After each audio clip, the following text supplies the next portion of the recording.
Ariel, tu sais, il y a de cela quelques années, j'ai regardé un programme, une vidéo. C'est un conférencier qui donnait un séminaire. Et donc, pendant qu'il faisait son séminaire, il prend un billet de 500 dollars. Bon, moi, je n'ai pas un billet de 500 dollars, c'est un billet de 5000 francs. Il prend un billet de 500 dollars dans sa poche et il présente le billet à la foule. Et il dit qui veut avoir ce billet. Et puis, plusieurs personnes lèvent la main dans la salle parce que, bien évidemment, on te demande qui va avoir un billet de 500 dollars, qui va refuser ça.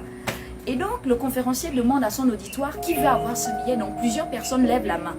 Et puis, il dit, ok, je vais vous donner ce billet. Mais avant, attendez. Il froisse le billet, Ariel. Il froisse le billet, my God. Et puis, après avoir froissé le billet, il demande encore à son auditoire qui veut avoir ce billet.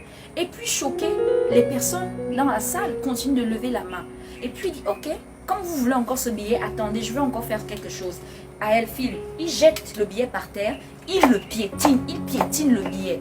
Ensuite, le conférencier prend le billet et il repose la question à l'auditoire. Et il dit à l'auditoire, qui veut avoir ce billet?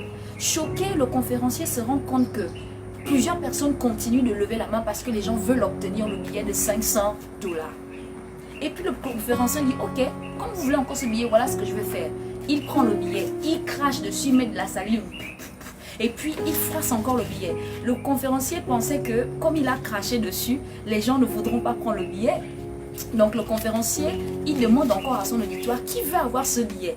Et puis, choqué, il se rend compte que les gens continuent encore de lever la main parce que les gens veulent avoir le billet de 500 dollars.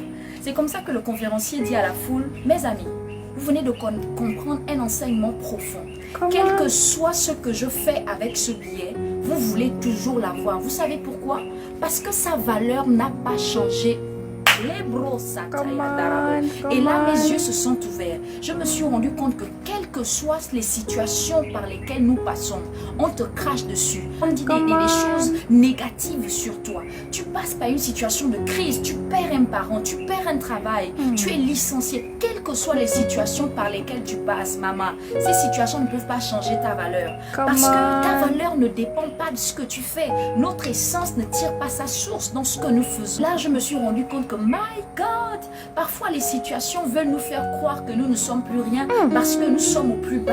Mais je vais dire à quelqu'un que de la même façon, en froissant ce billet, ça ne change pas le fait que c'est toujours un billet de 5000. Ça veut dire que même si tu passes par des situations de la vie qui vont te froisser, bien-aimée, tu es toujours aimée, tu es toujours précieuse, élue, choisie de Dieu. Dieu t'aime toujours. Ça ne change rien, quelles que soient les erreurs que tu as eu à commettre. Tu as toujours de la valeur aux yeux de Dieu.